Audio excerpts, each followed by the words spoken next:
सिर्फ भारतीय जनता पार्टी इसके खिलाफ चल रही है। भारतीय जनता पार्टी इसके खिलाफ नहीं चल रही। भारतीय जनता पार्टी जो कर रही है उसके साथ साथ साधु संतों के साथ जनता, जो पूरे उत्तर प्रदेश की जनता, इस तरीके के बयान क्यों सामने आने लगते हैं? अगर ये समाजवादी पार्टी कह रही है कि आप एक्शन क्यों नहीं ले रहे हैं ऐसे लोगों को, समाज में जो जहर घोलने का काम कर रहे हैं, तो फिर आप लोग भी चुप क्यों बैठे रहते हैं? क्यों नहीं एक्शन लिया? पहली दफा तो है नहीं, रामचरितमानस को लेकर के भी बयान दिया था, बीच में एक बार फिर से इन्होंने चाहे केदारनाथ हो, बद्रीनाथ हो, उसको बोल दिया था कि ये सब बौद्ध मठ है, ये तो मंदिर थे ही नहीं, तब भी आप लोग चुप बैठे रहे। सिर्फ निंदा करने से काम तो नहीं चलेगा। सामने वाली पार्टी कह रही है कि आप एक्शन क्यों नहीं ले रहे हैं, आप सरकार में हैं। देखिए प्रिया, फिर हम उसी बात को कह रहे हैं, जब पिछली बार इन्होंने रामचरितमानस पे के ऊपर प्रश्न उठाया था, तब अखिलेश यादव ने इनको महासचिव बनाया था।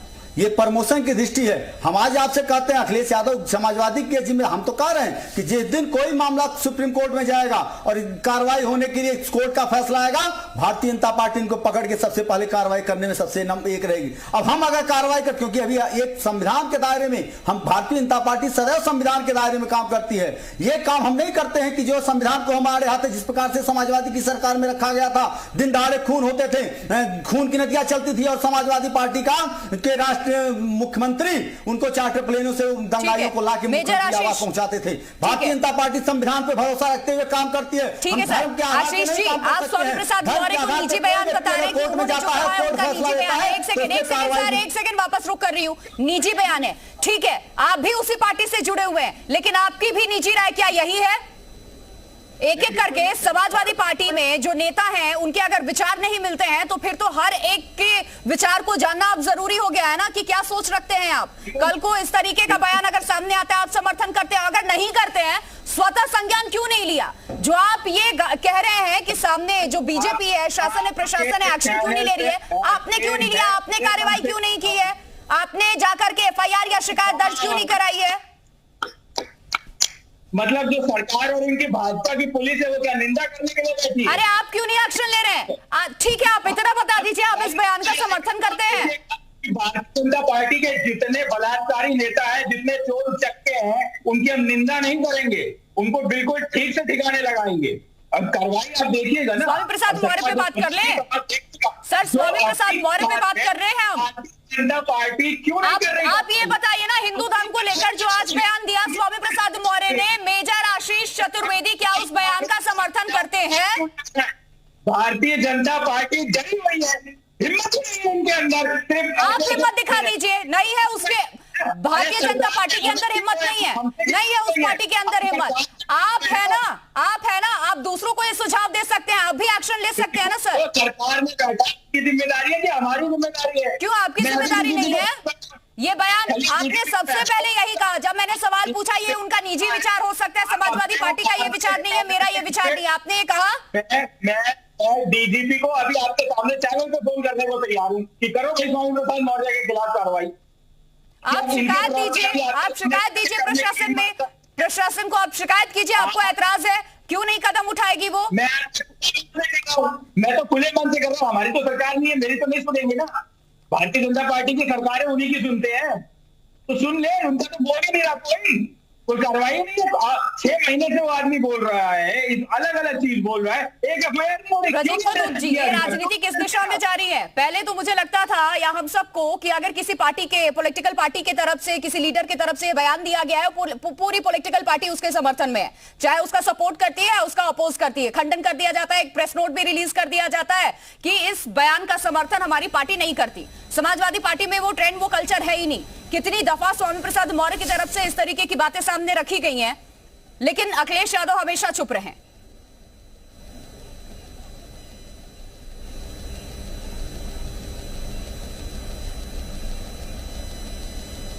किससे बात कर रहे हैं?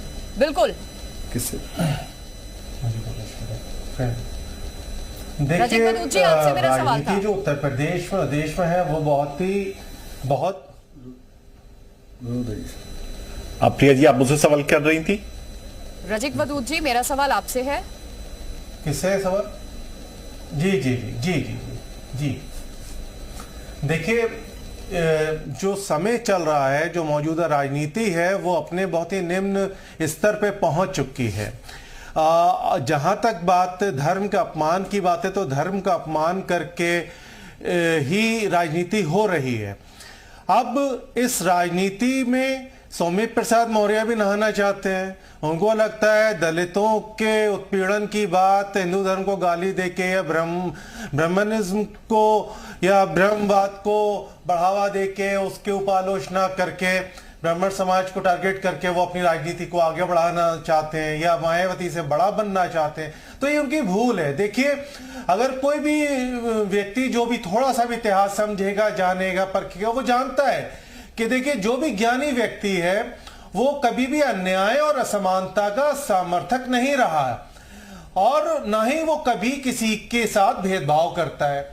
आज अगर डॉक्टर भीमराव अंबेडकर बने या संविधान सभा में भी अपने पक्ष को रख सके और उसमें अपने सारे प्रस्तावों पास करवा पाए, तो इसलिए करवा पाए क्योंकि उनको सर्व समाज और अपर कास्ट जो भी थी या ब्राह्मण समाज था उसका समर्थन था। अगर डॉक्टर भीमराव अंबेडकर डॉक्टर बने, इतनी पढ़ाई लिखाई करी, वो शिक्षा पाई, तो उसके पीछे भी उनका साथ देने वाले भी ऊंची जाति के ही लोग थे। अगर दलित समुदाय आज कहीं पहुंचा है और शिक्षा में अगर स्कूल की बात कर रहे हैं, सावित्रीबाई फुले ने जो स्कूल कर्नाटक में एक पहला खोला उसको भी एक ब्राह्मण ने ही अपने जगह दी थी। और ऐसा ही नहीं है, देखिए अगर आज भी इस संसद से लेकर के मीडिया तक देखें तो दलित उत्पीड़न या उत्पीड़ित वर्ग की बात रखने वाले लोग भी उच्च वर्ग के उच्च शिक्षित लोग हैं। देखिए जो बात समस्या है वो ये है कि जो समाज के अंदर अर्धज्ञानी बैठे हैं, जो भीड़ तंत्र है, उसके माध्यम से अगर राजनीति साधने का प्रयास जो चल रहा है और उसी प्रयास को अगर सौम्य प्रसाद मौर्य भी लेकर के आगे बढ़ेंगे तो निश्चित ही इसके दाग समाजवादी पार्टी के ऊपर भी पड़ेंगे और समाज के अंदर ये कोई अच्छा उदाहरण नहीं साबित होगा। जहां उनकी पुत्री खुद भाजपा की सांसद हैं तो भाजपा में वो क्यों गए?